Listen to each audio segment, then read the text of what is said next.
साथियों, त्रिलोचन की एक बहुत प्रसिद्ध कविता है और बहुत पढ़ी जाने वाली कविता है। उसका नाम है चंपा काले काले अक्षर नहीं चिन्हती। इसका पाठ मैं करने जा रहा हूँ और आप सभी के लिए बहुत इम्पॉर्टेंट, बहुत ज़रूरी ये कविता है, तो इसे ध्यान से सुने। चंपा काले काले अक्षर नहीं चिन्हती, जब मैं पढ़ने लगता हूँ वह आ जाती है, खड़ी खड़ी चुपचाप सुना करती है। उसे बड़ा अचरज होता है, इन काले काले चिन्हों से कैसे ये सब स्वर निकला करते हैं। चंपा सुंदर की लड़की है, सुंदर ग्वाला है, गाय भैंसे रखता है। चंपा चौपायों को लेकर चरवाही करने जाती है। चंपा अच्छी है, चंचल है, नटखट भी है, कभी कभी उधम भी करती है, कभी कभी वह कलम चुरा देती है। जैसे तैसे उसे ढूंढ कर जब लाता हूँ, पाता हूँ अब कागज गायब, परेशान फिर हो जाता हूँ। चंपा कहती है, तुम कागज ही गोदा करते हो दिन भर, क्या यह काम बहुत अच्छा है?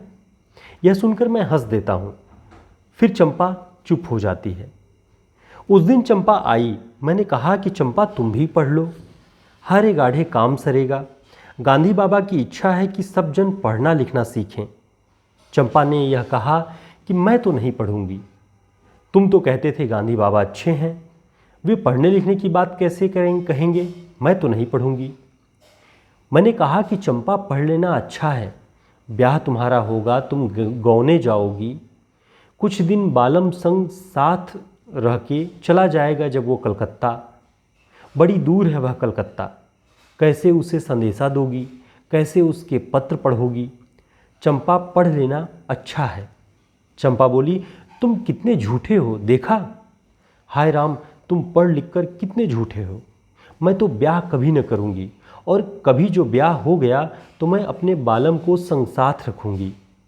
कलकत्ता मैं कभी न जाने दूँगी, कलकत्ते पर वज्र गिरे। तो ये कविता थी त्रिलोचन की, चंपा काले काले अक्षर नहीं चिन्हती। बहुत प्रसिद्ध कविता है और बहुत मार्मिक अर्थ है इस कविता का।